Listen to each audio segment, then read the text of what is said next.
StitchyTube, settle down and watch StitchyTube.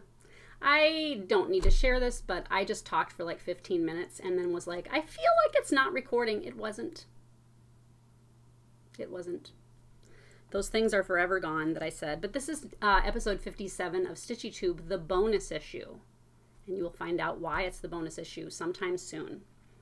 I had kind of a good idea today, so we're going to try something different. So welcome, my name is Teresa Vanette, also known as the Kitten Stitcher, also known as Shakespeare's Peddler, also known as Sweaty Lady in Mississippi. It's so hot down here. So this is the bonus episode. I'm going to start with the giveaway from last time, which was a 1/4 yard of any kind of fabric from my website. I'm going to see if I can, I'm learning some things with my new glasses here.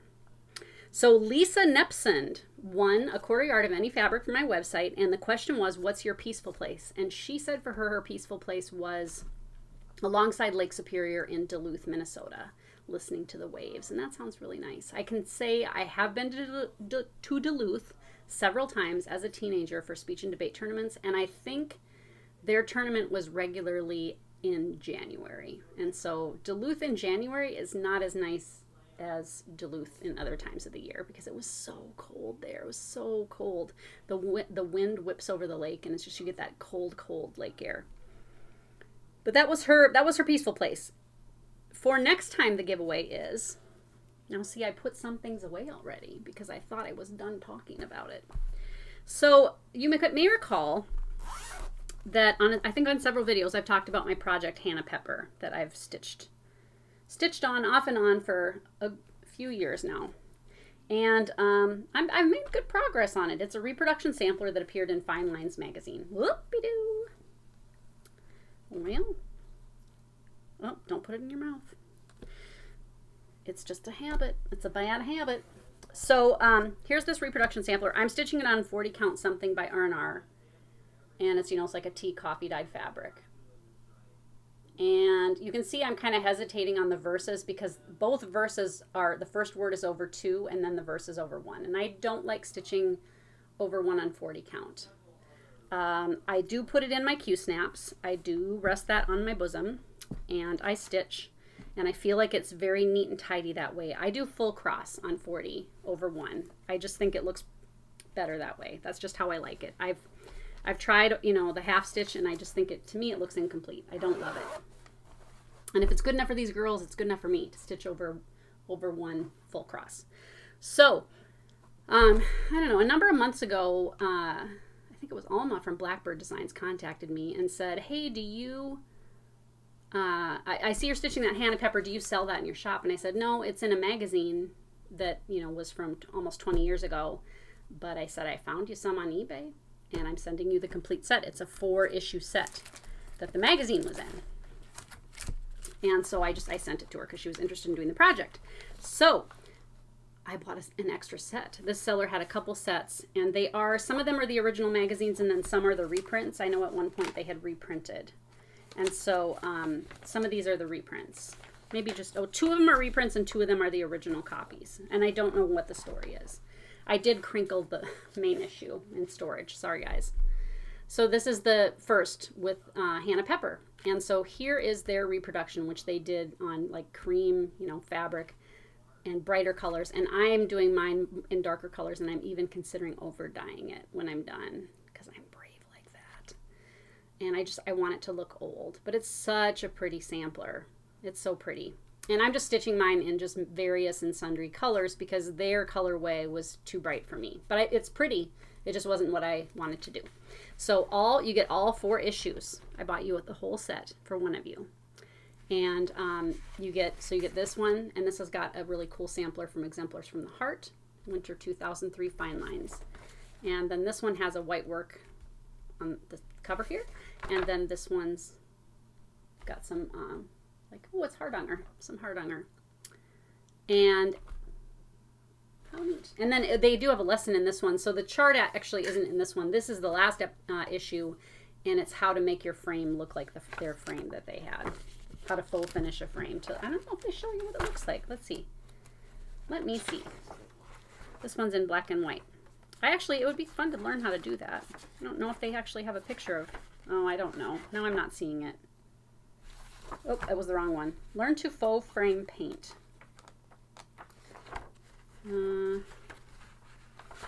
But this is, if you haven't, oh, here you go. Okay, so here's what theirs looks like all done. And it is very, very, very pretty. And then they've got a lesson on how to paint your frame so that it looks like that. Maybe I'll try that when I finish mine. So that's really cool. So that is the giveaway. And the question is, what is one of your favorite stitching projects that you've done? Just one that was just a joy to work on. Maybe it's not even that you love the results. It just was super fun to work on.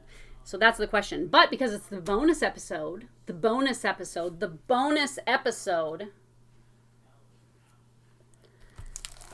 if you're going to have Hannah Pepper, you got to have Harriet Salt. You do. Harriet Salt by Hands Across the Sea Samplers. It's been a very popular chart this year. So this is an additional giveaway. The same person doesn't win both. So comment, and you have 2 chances to win this time, salt and pepper. If you only are interested in one or the other, say salt or pepper. But if you want them both, say salt and pepper somewhere in your answer. But the question is still the same. What's one of your favorite projects that you've ever worked on? Okay, that is the giveaway for next time. Okay, let's talk about what I'm all into. I'm into things. The first thing is a result of buying too many eggs at the grocery store. You know, sometimes you, for whatever reason, you start thinking every time you go, you're like, oh, I think we're out of butter. And you end up like just with so much butter because you forget. I got into that with eggs recently, where every time I went, I was like, I think we're out of eggs. We were not out of eggs. So I've been trying to make things that use eggs. And I forgot I got this for Christmas, the Dash egg cooker. And Jen, my friend Jen from Jen's Stitching Niche on Etsy, has one of these. I don't know if she has this brand, but I put it on my wish list on Amazon, and I forgot that I got it as a gift for Christmas. They're only about $15 on Amazon, and I'm not a gadget person, but this is super handy, and it takes all the frustration. I should do infomercials. Are you frustrated when you boil eggs? This takes all the frustration out of boiling eggs, because what you do is you get your egg, and then they have this little tool with a poker thing built into the bottom. There's a little poker, and you poke the big end of your egg, a little hole in it. Then you put it in the tray with the poked end up. And then this little cup tells you if soft, medium, and hard boiled. So you fill that to the water level of the eggs that you want, and then you just pour the water into the bottom of this tray, right? And then the eggs go on top, and you don't have to fill it. I think you can do however many eggs you want. It'll hold 6. Then you just push the button, and you wait like 6, 7, 8, 9 minutes, whatever, and then it plays a little like digital song, and then you turn it off and rinse the eggs off in cold water, and you're done. And they're perfect, and they're easy to peel, and they're not overcooked, and they're not undercooked. They're just perfect eggs, and it's a cheap treat. And I don't know, I'm kind of into it. We're using it. I'm also into Jeepers. I realized recently that I have been saying the word Jeepers a lot, and I don't know what that is. I'm not sure. Maybe I am trying to like affect social change. I feel like we all need to be saying Jeepers. Jeepers. I got new glasses, and so for 2 years I've been wearing cheaters and putting them on top of my head, and I'm trying to get used to not doing that with these. I can wear these all the time. My far vision is 20/20. My I feel like though I'm getting, I don't know, and maybe it's just, maybe I'll have to take them off to talk to you guys. Oh, maybe, I don't know, maybe that's better. So I've been wearing them on my head and putting them down to try to read, but it wasn't very good at reading like the screen, so I was having to like get close to the screen and then hold in voices closer to my face. So I went to my eye doctor, Dr. Mozingo, and he set me up with these.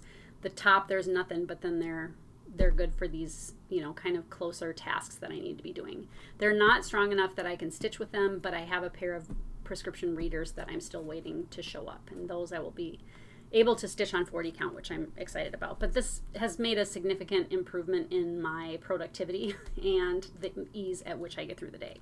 I'm just, like I said, I'm trying to get used to the fact that they just stay on my face. I'm all into afternoon thunderstorms. Last summer, we had hardly any thunderstorms, and it was a disappointment at the time because I really love a good thunderstorm. They make me feel really cozy. I like the sound of the rain. I like the sound of the thunder. I like the lightning. I like the breeze. Now here, like in Mississippi, you kind of know when one's coming because all of a sudden the trees will start blowing. There's not very much wind here at all. And the trees will start blowing, and then it kind of just storms for a little bit, and then it blows right on through. So everything here is very green, but it's very humid. But I would say we've had a milder summer. Like it's in the mid to upper 80s, low 90s, and we just really haven't seen much around 100 yet, knock on wood. I'm all into chore days. At least I'm starting to get into chore days. When I was a girl, on Saturday morning, my brother and I would get up and my mom would make a list that said, you know, like vacuum up, vacuum down, dust up, dust down, up, bathroom down, and then maybe 2 other things. And my brother and I would have to take turns picking jobs from that list. And I wouldn't say that I tended to go for the same things every time. Bathroom, I think, was like low down on the list as far as things getting chosen. But really, vacuuming isn't that big of a deal, and dusting isn't. I don't dust. I should really dust more than I do. But you know, as an adult, I didn't really stick to that. I kind of just, you know, you end up busy with your job and your kids, and it just was, I didn't really make a habit of like every Saturday doing these certain things. And so I'm starting to do that, and I find that it takes a lot of the like guilt out of it, because it's like, oh, I'll do, you know, I'll wash my sheets on Sunday like usual. And it's just like, you just know when you're going to do it, and you do it, and you don't think about it, and it's just, that's the day. And so, like I said, I'm still setting it up. I had gotten to where it's just like you do things when they really need it, or when it's like, oh, okay, I got 20 minutes here, let me quick do this. And then it just, I don't know, it just takes some of the pressure off. And so, now I did clean the fridge out last week, and I don't like that. It doesn't get too bad. Like, we didn't really find moldy. What did we find? We found something with mold in it that was weird.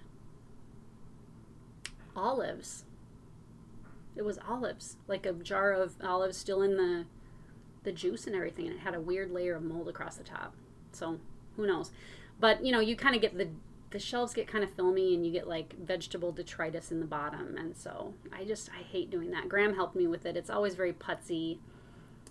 I just don't like it. But then I go back all day and open the fridge and go, oh, it's so clean. It looks so good. Okay, but because this is the bonus episode, I got one more thing. I got one more thing to show you.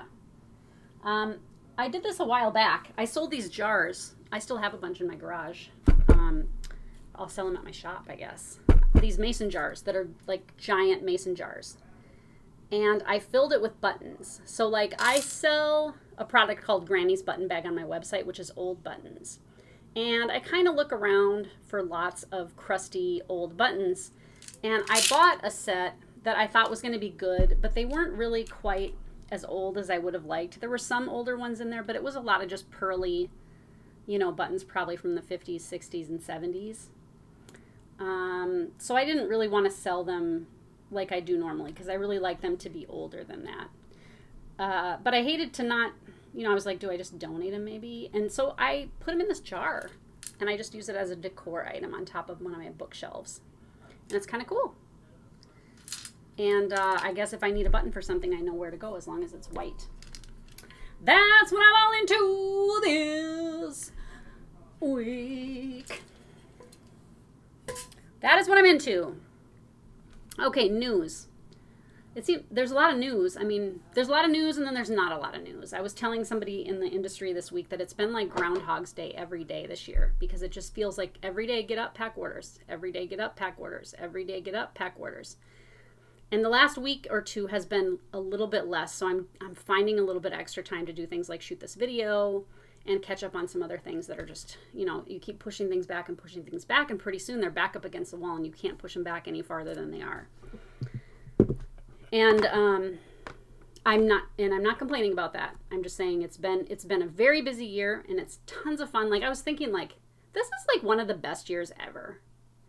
And I've worked super hard this year, long hours, and it just it's gone really fast, and it's been interesting, and it's been successful, and people just seem happy. So it's been good. But I'm kind of looking at, you know, moving into a shop space. And I found So I think I had told you before that there was a place that they were going to build down the road. And then I found out, I don't know, like 3 or 4 weeks ago, that it was a bust. They got the building bids in, and they came in significantly higher than what they were planning on, and they were going to have to maybe double the already pretty, you know, the rent was pushing it really for square footage, but it was new and it was close to my house. And so he just said, we just can't, you know, do it. So we're trying to just kind of come up with some other ideas. They were going to have to build a retaining wall on the property to keep the, you know, keep everything secure, and it just really made it an expensive project. So I told him I would get back to him, you know, just to let me know for sure if they, you know, were going to try to do something else or whatever. But in the meantime, I went and looked again, and I got in touch with the guy who helped me find my first location in town. And he's very, very nice. And I went to one place that had about the square footage that I was looking for, and it was new, but it was a situation where the property wasn't quite finished. The person who was building it died suddenly, and it has sat for a couple of years, and it really kind of is unfinished in such a way that there's quite a bit of work that needs to be done to it, and some of it just wasn't for me. It wasn't for me. But he said, let me show you this other place. And actually the same builder, but this one he had finished, and there are already, I think, 5 other stores in it. There's a martial arts studio, a Chinese restaurant, a salon, a boutique, and one other thing. I don't remember what the other thing is. And then there's 3 open spots. And I'll put a picture here maybe of what the outside of the building looks like and the inside of the building. And so it's kind of an unusual spot because there's 1,600 feet on the bottom floor, and it's new but not finished. So I could have it finished on the inside just like I want it. And then there's an upstairs with 600 square feet, and it would be a perfect classroom, but because it's upstairs, it doesn't line up with the American for Disabilities Act requirements, and you could not have customers up there because it's upstairs, and it's upstairs. So you have to take the stairs to go upstairs. So that's why they've kind of had trouble filling these spots, is because it's like, what are people going to use this space for? And I did get to go upstairs one in somebody's, you know, in the strip, and they're using it as their break room. I mean, obviously I could use it for office space and we could store things up there, but there's probably not much we could really do with that. But they're trying to get these rented out. And really that extra space has been a bit of a hindrance for people because it's like 600 square feet, which is not insubstantial. My other shop here in Hattiesburg was 550 square feet. It's just that it's not super usable. So I'm looking at putting in an offer on that. I'm going to wait. My husband is in Minnesota. He goes every summer for about a month, and he comes home next week. And then I'm going to have him go with me just to look it over and just see what he thinks. But I'm struggling with this decision right now because I know in my mind it needs to be done. My business has kind of turned into a juggernaut. And Katie left a couple of weeks ago. So it's just me and Graham now.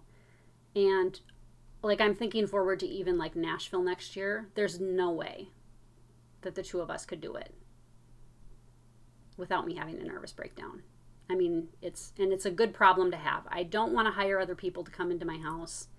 So either I would have to really backtrack on my business, or I would just have to plug forward, get some more employees, get some more space. I really need more time to do things like talk to you guys and to design and reproduce samplers. And I really spend much of my days packing orders, which I love to do. I totally love to pack orders, and I would completely be happy if that was my only, like if I was just somebody's employee and packing needlework orders. It's fun to see what everybody orders. I love when people like order like a whole stack of fabric. It's like, oh, what are they going to do with all this fabric? It's so pretty. So, but I have this nostalgia for the current moment. Like, I'm already kind of waxing philosophic about like, isn't it nice to just like stay up super late and work if you want, but then sleep in a little? And isn't it nice that you can like in the middle of the afternoon take a cat break and just sit with the cats for a minute and ding around on your iPad? And isn't it nice that you don't have to wear shoes? Like there's all these things that it's like they're bonuses to working at home. But I have to keep in mind that the downside is I'm working way too many hours. My house is full of needlework products. and I don't have enough hours to get everything done that I need to get done. Because on top of packing orders, you have to I have to place orders. I place orders every day with different, and then those come to the door, and then you have to unopen them. You have to open them, get everything listed, put it all away to where it needs to go so it's easily findable. And anyway, so it's a tough decision, and I'm just doing the thinking process to get myself through it. But I will keep you guys up to date. It's kind of exciting because I think this time, like I have said before, the plan is to add some quilting. I think I'm going to add some Airman Tapestry needlepoint kits. Like, I'm already making the plans, Treese. I'm already making the plans. It's just I need to get myself, all of me there. And it's about a 15-minute drive from my house. It's in a good spot. It's a busy intersection. I think, as far as being in town, like I was telling somebody this week, it's like a big girl shop. When I had shops before, it was always kind of like cobbled together and like making do and trying to get by with the least rent, but still have space, So I had my first shop was really cool. It was in an old building downtown from the 1800s in Fargo, but they basically, when my lease ended, they booted me out because I had fixed the space up and the salon wanted it now. And then my other two shops were just tiny little spaces that were crammed full of stuff, just a place to work, not in my house. This is like a real deal. This is a real deal shop. Okay, I'm going to be in Punch Needle and Primitive Stitcher magazine. I am the featured shop. I also have a design that I created for that issue. So this week we did photography, the designing, and the piece I did some time ago. And she's working on getting that all put together and printed so that can come out. It's a great, great magazine. I did just get in. I'm gonna just go get one. I'll be right back. I just got more in last night of the summer issue, which I'm sure you've seen. This was the summer issue, and it was a great one. I just got more of these in. She keeps having to bump the print runs up and up and up. Because they sell out. And I have the back page ad. Here I am, kittenstitcher.com. A lot of people said, what is that piece? It's the Spanish Mystery Sampler, folks. Spanish Mystery Sampler. And so that was my ad. But anyway, this is the summer issue, and I just got a bunch more in because it's sold out immediately. And she just does a great job. It's a wonderful magazine, and a lot of talented people in it. Barbara Anna's in this one. Teresa Kogut's in this one. Vanna always has a finishing tutorial. Oh, wow, that's really cute. Look at this one. So it's how to make this little hanging cozy thing. How cute. Anyway, highly recommend the magazine. I do sell those on my site, and you can also subscribe, which I recommend as well. So we had that going on this week. I think I have it. I'm going to show it later. So I'm going to keep it a secret. I'm making decisions on the air. Some time ago, about a month ago, I did a club on the fly. It was like secret in the middle of the night. I announced that there was a new club that I'm running called the I Don't Want to Belong to Another Club. And Lottie Da was the first one. She had a retreat she was supposed to teach at, and she designed a pin drum for that retreat. The retreat got canceled, and I had sent her an email along with other designers who are working on their things to do a club for me. But the club is such that there's just no rules. Like, if they want to do just a chart with some embellishments, or if they want to do a full kit, or if they want to do a full-size project, or if they want to have us kit it, yeah, it doesn't matter what the theme is, doesn't matter how big it is, doesn't matter what the fabric is. I just wanted them to have fun with it. And this was perfect because Lori had this thing that was designed that now there was no retreat, and she said, can I send you 250 of these? And I said, yes, you can. And then I added a bonus thing that I will be adding to each one of these club kits. And I sent a newsletter out in the middle of the night, and in the morning when I got up, they were gone. So Lori said she would do another 250, but then she's done. She's not doing more. So I have another 250 in my living room next Wednesday morning. So that is what? Wednesday the 29th of July. I will send a newsletter out that they are now available. And so I'm in Central Time in the US, so it's probably going to be like around 10 o'clock in the morning. You can order a kit. sight unseen, because it's just like a club that way where it's a surprise.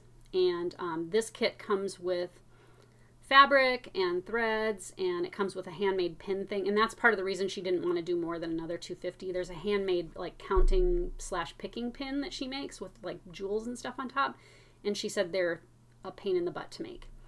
So she made 500 of those total for us, which is great. But you can buy that club kit, and when they're gone, and she may release it in the future, she may not, we don't know. But I will be offering these from time to time, and so that's coming up next Wednesday, the 29th. Okay, I also am working with a man in Georgia. His company is called Noosh Studio, and I'm going to put pictures here just so you can kind of see what he's all about. I found him on YouTube. He was in a recommended video, which is weird because at the time he wasn't getting very many views. He was getting like 6 views or 7 views on his videos. And so I don't know how those metrics worked, where YouTube was like, there's something you might like. These other 6 people liked it. Maybe you'll like it. And I did like it. He's a very talented artist. And I kind of started following his, just his work. He has I think he has an Instagram account, and then he has a website, and he does these videos, and you can watch him carve, and you can watch him do the inking. And actually I have one here. I have a few. So this is one. I bought myself this one last year. This is a cat that he did. And what it is it's a board. I don't know if you're going to be able to see, but he carves it. They're carved, and then he inks over it. And I have a t-shirt with one of his designs. And I have... Harrison got me this, and this is actually a print. So this is a print from an original, this ornament. But I really like his style. I have a little toaster here too somewhere. I got a little toaster. But anyway, I had contacted him a couple of years ago to see about him making me a logo, and I just kind of let it, I got too busy and I let it drop. But again, I was like, I contacted him. I said, I really would like you to design me a logo, and I went ahead and gave him some money towards it. And so he's been working on it, and we've been talking back and forth, and so he's in the process right now of creating my new Kitten Stitcher logo for me, which I'll be able to use on like t-shirts and my website and car vinyls, stickers, whatever. But I'll put here the sketches that he has sent me, and so these are a couple that we've been kind of working on, like what's the look we're going for. So I'm very excited about that. I wanted it to be something kind of fun and unique, and I wanted it to be, just kind of representative of the Kitten Stitcher brand, just kind of fun and casual. Okay, I'm taking a 4-day weekend, folks.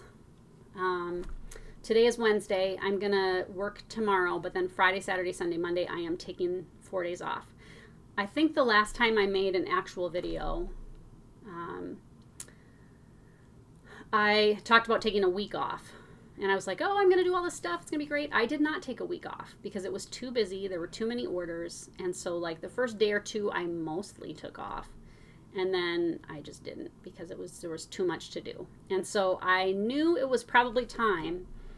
About 5 or 6 days ago, I had a nightmare that I woke up one morning and it was December 2nd, and I burst into tears because I hadn't had a day off all year. And I was so sad that I was just worked to death.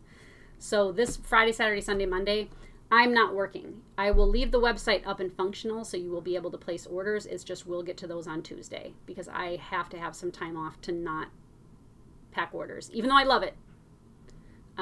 I'd love to just relax a little bit. And part of the problem with me on the weekends is, part of the problem with me on the weekends is that I typically, part of me goes, okay, go. How much fun stuff can we get done? Like, let's cram this day full of fun stuff. And that's a lot of pressure. And then part of me goes, Teresa, just relax. And if I relax, the whole time in my mind I'm going, but you could be this, you could be this, you could be this. And then I'm like, how about if I just check my email just real quick to make sure there's no crisis or anything? Oh, why don't we just look to see how many orders I've had this weekend? It's just bad. So I need 4 days off. And it's a good time. It feels like a good time to do that because I feel like even though we're still sending a ton of orders out, it's not bananas. And so that'll be a good thing to do. Okay. Today, my list of 10 is, I'm writing this down, list of 10 is 10 of my favorite projects that I've worked on ever, ever, ever. And kind of my criteria for this was just what were the first ones that came to mind as favorites. You know, that they just kind of stuck with me as these are favorite things that I've worked on. So I'm going to do these in no particular order. Some of these I think you've seen before, some of them you haven't, and maybe some of them you've seen in the background or seen at shows or whatever. This one I talked about a few times, I know, and it is Birds and Berries by the Prairie Schooler. I stitched it on a piece of fabric that was by Sugar and Spice out of Australia, and I don't think they're not in business anymore. But something by Picture This Plus would work well. You kind of get that kind of, you know, splotchy look in the background. But it's just regular old DMC, and it was really fun to work on. It's not a typical Prairie Schooler style. Like, you see it, but it's a little bit more shaded than that. I just really had fun working on it. I thought the colors were very pretty. The chart is still available as a reprint. It used to only be available, you know, you could find it on eBay for like 45 bucks. And I never wanted to spring 45 bucks for the chart, even though I loved it. So as soon as it was reprinted, I was like, I have to stitch that. And I started it and then put it away. But then once I started working on it again, I worked on it in earnest. And they aren't necessarily shown in this configuration on the cover. I just really wanted them all to be on the same piece. And I think it's very pleasing. Like, I enjoy it. The colors are just very vibrant. And I love the birds. We get these kind of, we don't get any of these in our backyard, but the other three we do. And we just have kind of gotten to be bird watchers here. The grackles are back. The grackles. And okay, so this one is, I don't know how well you're gonna be able to see this one. This one is With My Needle by Anne Brown of The Good Huswife. And the frame was made by the husband of a good friend of mine. It's very heavy. It's very heavy. And it had medallions in the corner, and they kind of dropped off over time. And then I think I painted the squares. I'm not sure. But I don't know. Maybe I'll dress it up again. I really like it. So, I don't know. This one was just fun to do. I think, I'm trying to think if her Etsy shop is still up and going. Let me look and see. Some of these charts of hers, she had back up and available on her Etsy shop. If you look up the Good Huswife Etsy shop. Let's see what it says. Okay, she's taking a short break right now. So just kind of look for her. I think that one was available on her Etsy shop. It's really hard to find on eBay or Etsy. But I really liked the saying, flowers, plants, and fishes, beasts, birds, flies, bees, hills, dales, plains, pastures, skies, seeds, rivers, trees. There's nothing near at hand or furthest sought, but with my needle may be shaped and wrought. And I stitched it in needlepoint silk. I think it was probably one of the first projects I ever stitched in needlepoint silk. I really just like those bubbles all around that lady. And at the time, that really looked like me, that woman, except I guess I'm wearing a flowy dress like that now. It'd be fun to have a dress like that to wear to shows, something like a period costume.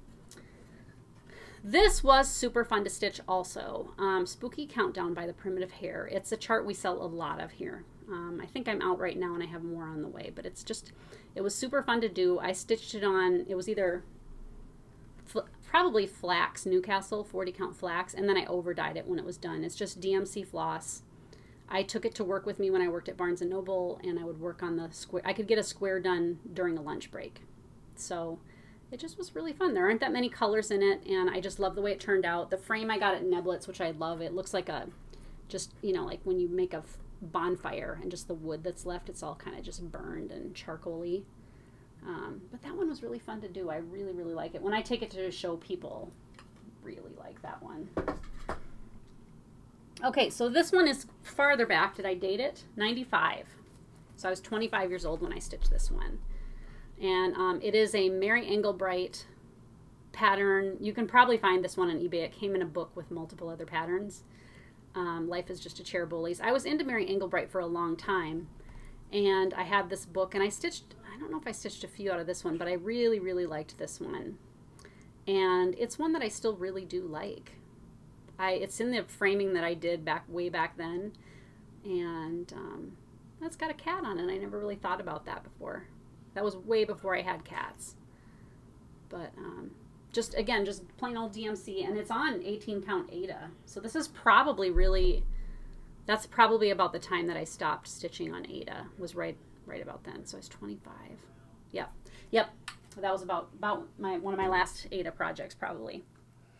Oh, okay, Birds of a Feather by Blackbird Designs. This one is out of print now. Whoop, it's got fuzz on it. It's got 0 hair on it. So this one is out of print now. It's not available. I had this in my shop up until recently, like last year or so, but it's now out of print.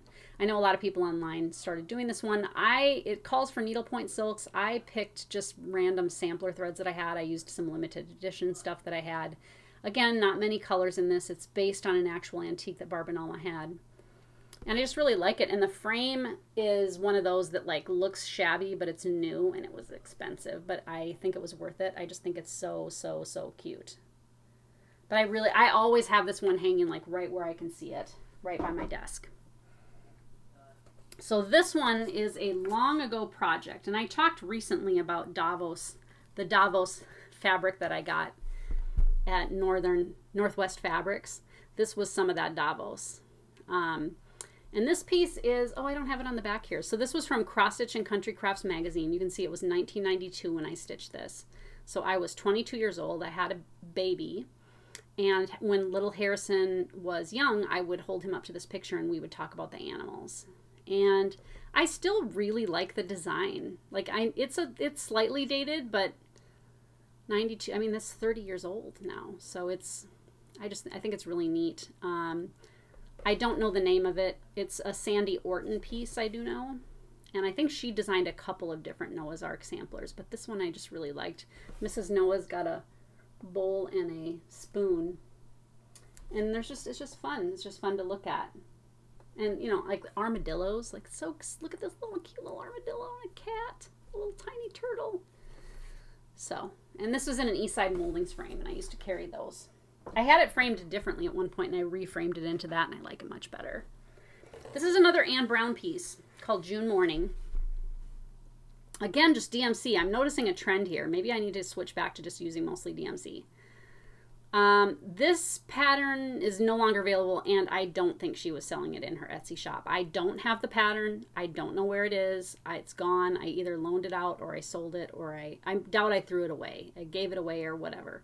But it's called June Morning. Very hard to find.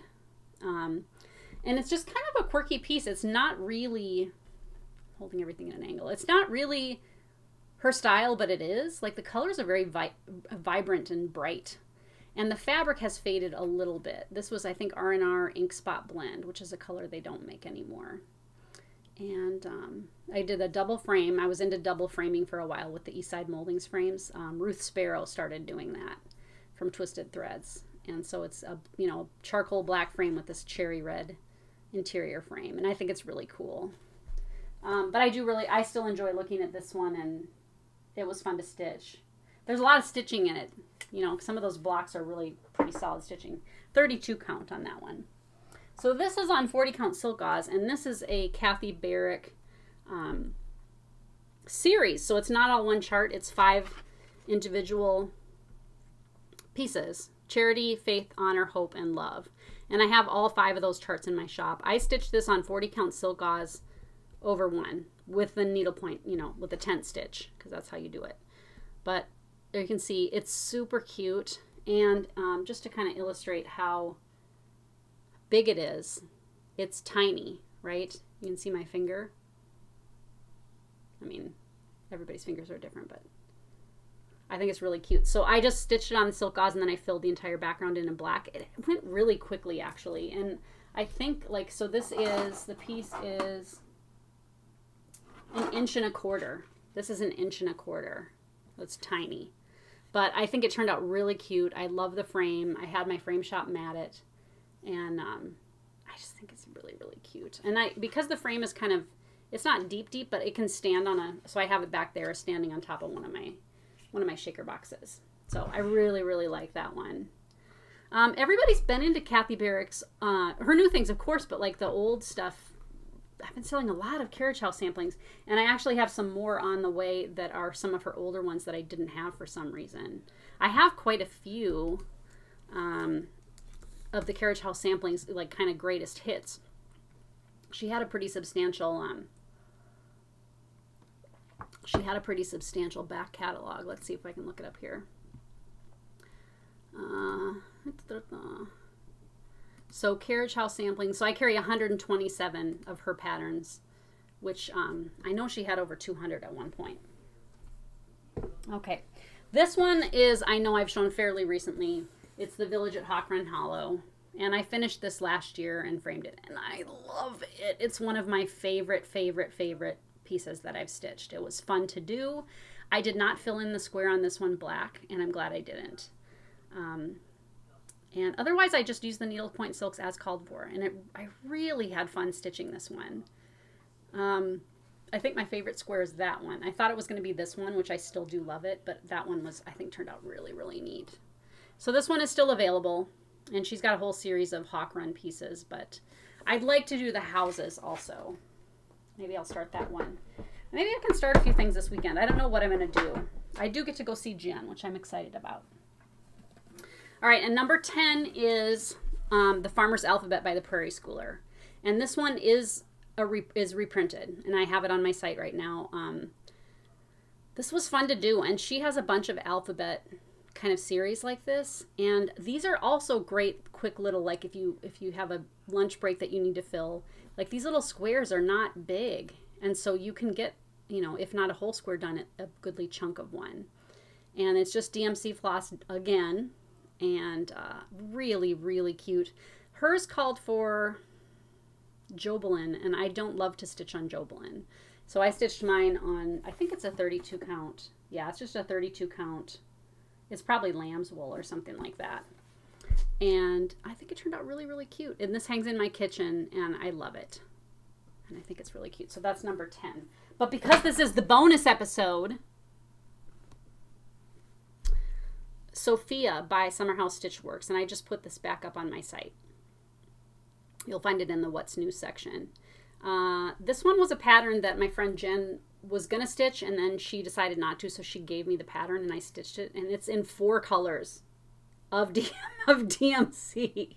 Good old DMC. Good old DMC. And it was really fun to stitch, and I think it's just cute as can be. And I finished it as this little pincushion with some old Blackbird Designs fabric on the back. I think it's neat. I really like it. Sophia, a little owl. So that was my list of 10 plus 1 for the bonus episode. Okay, what else have I got? Okay, UFOs and whips. Uh-oh, I left them. Let me get them. Hang on.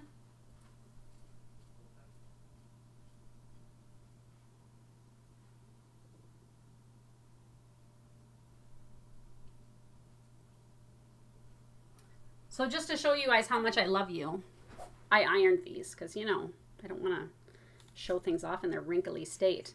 Llama Lump by Plum Street Samplers. I finished that recently. I think it's really cute. I'm going to finish that as a hard little pincushion too. I'm starting to think forward to my shop. So some of my UFOs, I'm like, okay, Treese, get up, you know, step on the gas. Let's get some of these done so you've got models for your shop. Because I do still have a bunch of my shop models. Some I sold or gave away. And some of, you know, some of my shop models you can't get the charts anymore, so those are kind of a moot point. So that's a UFO. No, wait, that is a finished, as an FFO. This is a little la-di-da piece that I had started back Stitch Mania a couple years ago. Rejoice Always is what it's called. And it's, again, this is another 4-color piece. I used some of my threads from the Victorian Motto Company and an Nina's threads for the green. But I think it turned out really cute. This was on a scrap of, I think it's Weeks Dye Works, probably a 40 count. And I think it turned out really cute. I'm going to put a big chunky frame on that one, I think. I got to go up to the attic and see what I've got, if I have any squares. I probably do. Square frame, not just squares, not just random squares. And then the piece I've been working on this week is Anne Grimshaw, which I wanted to finish in 2018, but I didn't. So I'm going to finish it when I finish it. But I've been working on it. It's on, I ordered the kit long time ago. Long time ago. And I started it at some point, and it's one of those where I keep starting and stopping, but now I'm in the home stretch. You know, once I hit about this much done of something, then I'm like, let's giddy up, let's go, let's finish this. And it's just really fun to work on. It's super fun to work on. One color samplers are just like the junk food of the stitching world, because it's just like, oh yeah, no color changes. This is delicious. So I think it's really, really neat. Graham really likes it. I think these are appealing to a lot of people for different reasons, but how pretty is that? So pretty. So pretty. So those are my UFOs / FFOs / whips, whatever. Okay. Stash Flash, you know, I've gotten a couple of books in the last month, and everything's just kind of scattered. I did get a shipment yesterday that I forgot was coming, as happens sometimes. I was on eBay the other day, and this popped up as a buy it now, and I was like, yeah, I'll buy that. It's $20. It was like $20. It's a little marking sampler. And unfinished marking samplers are my jam. That may be a sentence that's never been spoken before. I guarantee it. Unfinished marking samplers are my jam. So this one I love for a lot of reasons. And I didn't even really look at it that close, because I was like, how can you go wrong for $20? It's it's actually sewn to this board. And so this, I don't know if it was in a frame. I didn't get it with a frame. It just came this. It's very clean. And you know, it's mostly, the stitches are pretty good. She was doing a good job. It looks like it's about a slightly uneven weave, maybe like a 40, 42 count or something like that. And she switches colors a few times in the alphabet. There's like a green that's kind of unusual. I love that Wonky D. Wonky D! That should be my rap name. Wonky D. And then she started to stitch her name in the 4-sided stitch, which is my favorite stitch. I love stitching 4-sided stitches. And she just couldn't tolerate one more letter, could she? She is Rebecca. She was like, you know what? I'll just go with Rebecca. Rebecca Wonky D! There is a little, there's a little H up here too that's in 4-sided stitch. But, oh, Rebecca, good for you, sweetie. You tried. Maybe she ran out of thread. We don't know. It's the, you know, it's always like the, and her back is pretty neat. She was doing a pretty good job. Anyway, I'll reproduce this one at some point. I love these little marking samplers. I have that one that I did at, for market. Let me get it. I'm getting a lot of exercise this video, guys. This one is the Christina Weber sampler. It's probably got some fuzz on it. It was folded in half. So this was from market this year, and it was a unfinished, you know, she didn't quite finish it sampler. And I think it's just really, really cool. This is on, I believe, 32 count straw by Weeks, and I sanded it and over dyed it with coffee, and then I kind of sanded the edging that I made for it. This is the original. It smells like Grandma's house. In a good way. Not like Rose's Grandma's house, like stale like Grandma's house. So, Christina Weber. And another unfinished marking sampler. I don't know why I like them. So the marking samplers would have been done by girls at home typically. Mom is teaching daughter how to stitch. So it's nothing that there would have been pressure to get finished like a school project. So they are unfinished. So that's my Stash Flash. And I don't think I have a bonus for that one. Oh, I have a bonus. I still am getting the Victorian motto threads every month. And you get these gorgeous 20-yard skeins. And this was the set that I got most recently. And so I have them all on rings, and I actually have been using them. Like I said, for that La-Di-Da piece, I used some of them, and they're really nice to work with. They really are. They're luscious. But you can contact her if you look up Victorian motto threads. She has, I think, a blog, and you can contact her through that and get on a list for that and fabric. And I still get the fabric, but I probably put that away, I think, the most recent piece I had. And that's my Stash Flash with my bonus. Okay, so one more thing, 3 things from my shop. Or will it be 4 things from my shop because it's the bonus episode? You know the answer to that. You know what? I'm all into lemonade. I'm all into lemonade recently. It tastes so refreshing in the hot weather. I am not normally a lemonade drinker, and I've been drinking lemonade. Real lemonade, like with lemons, not with powder. And it's so delicious. And that's what I'm all into this week for the bonus episode. Okay, 3 things from my shop. I got these in, and I was super excited about it. And I'm going to open this one up so you guys can see. So Teresa Kogut is not only a great designer and a great punch needler and a great artist, but she is a nice person to boot. And it is hard to find a quality person like that. And I'm not being glib. She really is a really, really quality person. And I think last year or so, she had this project she'd been working on for a long time where it's cards. So they're angel kindness cards. And they come in a very sturdy box. Okay. Oh, I'm going to open them though. So, and anyway, so she has been selling these on her Etsy store. And I bought a couple sets for gifts for friends because I just thought they were so, so neat. And I've even received one as a gift from somebody who, you know, from a stitching friend. She sent me one. So I'm going to read you about what it is about. Okay, angel kindness cards bring you the blessing and inspiration of 52 beautiful angels painted by the artist Teresa Kogut. Each angel offers a message of spiritual encouragement and hope to help lift you during times of doubt. After you've received the angel's help, you might consider passing the angel kindness card along to someone else who might need encouragement. You can change your whole world with a simple gesture of kindness. Okay, so they come in this box, and they're actually printed by like a game company.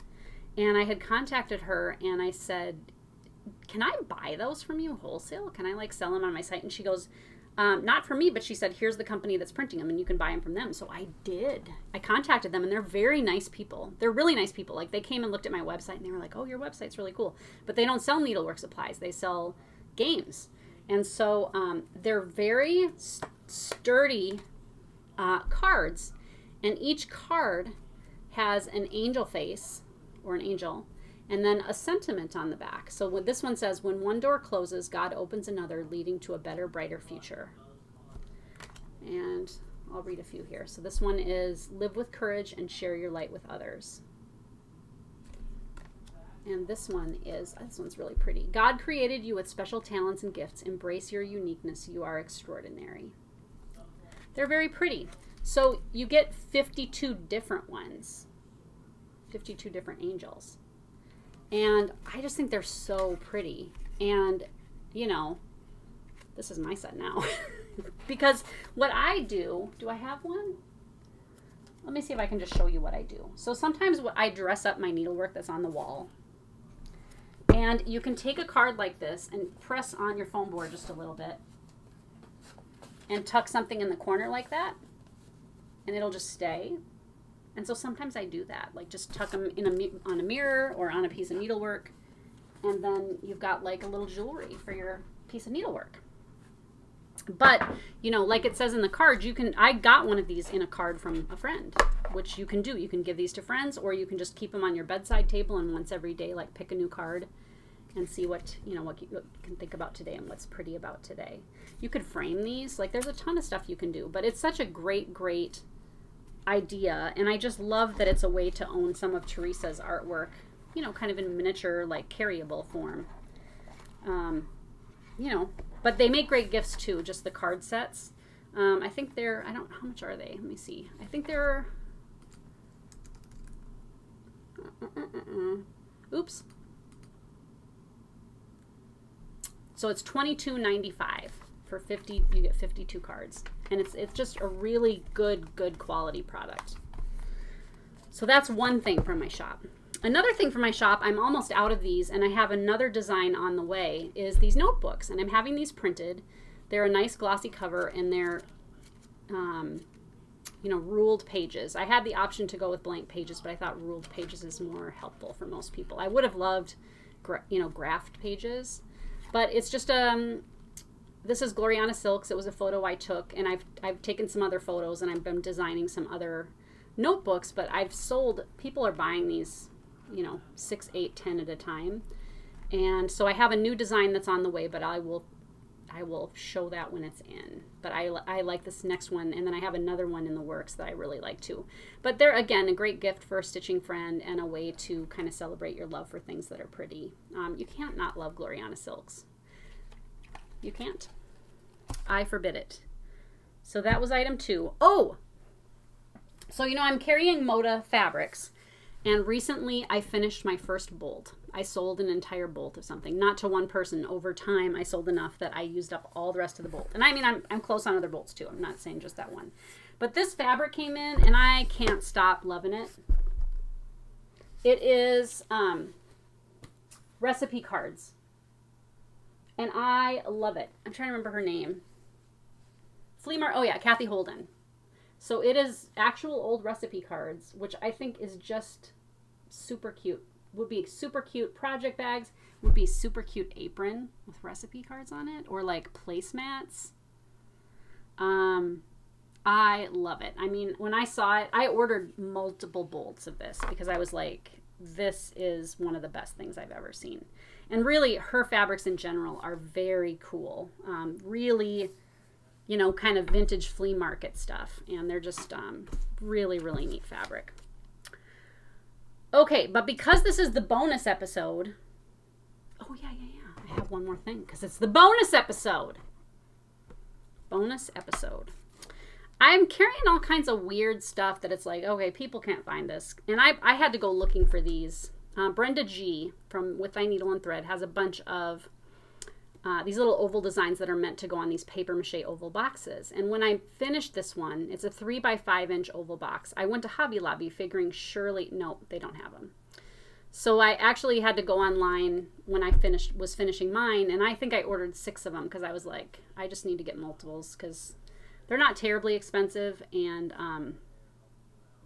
anyway, so I have sought these out as a shop, and so I sell these now. And I don't think they're very expensive. I should have looked this stuff up ahead of time. I'm sorry. Paper M.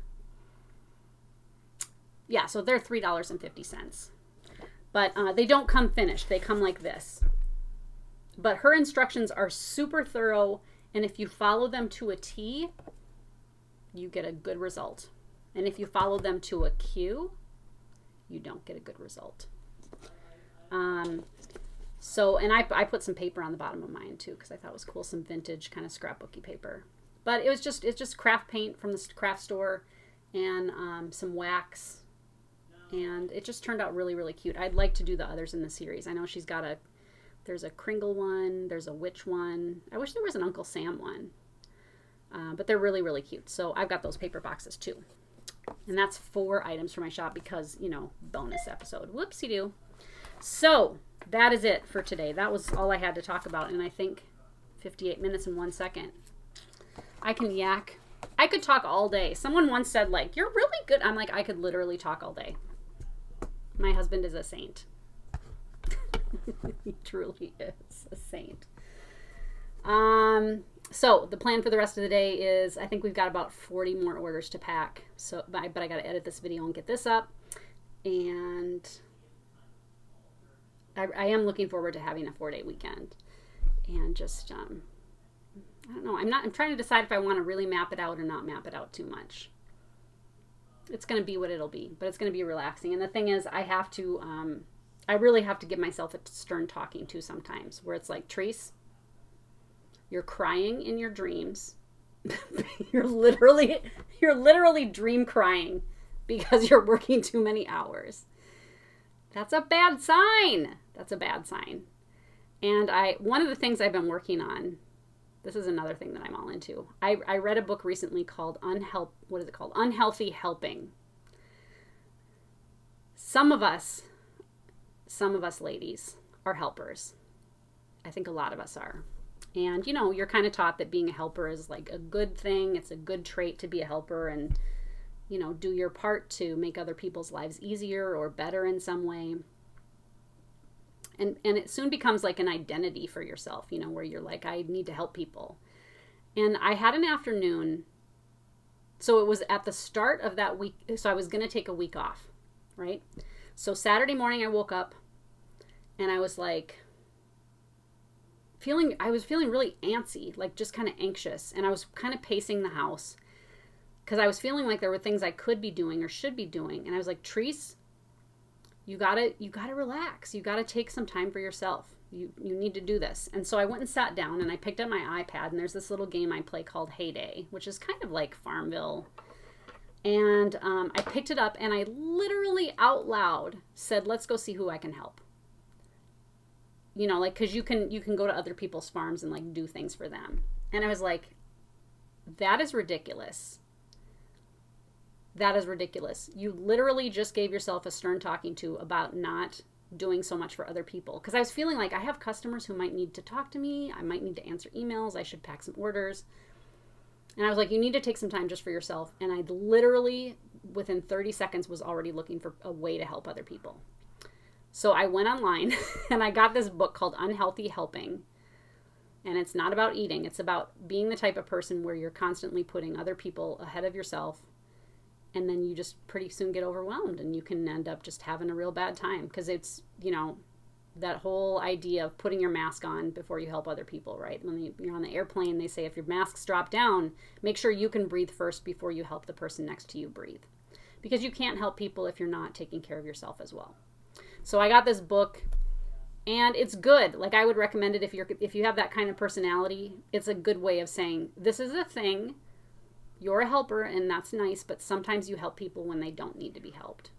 I often will jump to help people when they haven't even asked me to help. You know, like somebody, you know, Graham or Harrison will tell me about a friend of theirs that's having a hard time, and I'm like, okay, what can I do to help this person? Well, that's not what they're asking you. They're just wanting to tell you about a situation. So sometimes you have to let people struggle a little bit, and sometimes you have to kind of hang back and just, you know, if people ask, then you can decide, is this something I have time to do? Am I going to have to put other things on hold because of this? Anyway, it's a long story, but you don't need to help people all the time is what I'm saying. Where was I going with that? So this 4-day weekend is for me, and I'm going to go spend some time with Jen. Maybe I'll do some cooking. Maybe I'll just sit on my butt and eat ice cream and watch crime shows. I don't know, but I'm going to just do a little bit of recharging this weekend, and it'll be really, really nice. So I hope that you have some time to stitch. I know this weekend is the 24 hours of stitching where you're supposed to do not necessarily 24 hours in a row, but 24 hours of stitching this weekend. And so maybe I'll give it a go and see if I can do that. Because if I do, I mean, I could do that. I could get a lot done. I might be able to get Anne Grimshaw done. Although I will say with Anne Grimshaw, I feel like I'm needing to put it down again and move on to something with color for a little bit. So we'll see. We will see. But I miss you. I've missed you guys. And I know that sometimes I get a lot, when I start getting emails, people are like, I miss you. Are you okay? It's like, yep, I think about you guys 100% of the time I'm awake because I'm packing orders and answering emails and doing things. So I hope that you get some rest, and I hope that you can get some work on some projects and just have a lot of fun this weekend. And we will talk to you next time. Bye.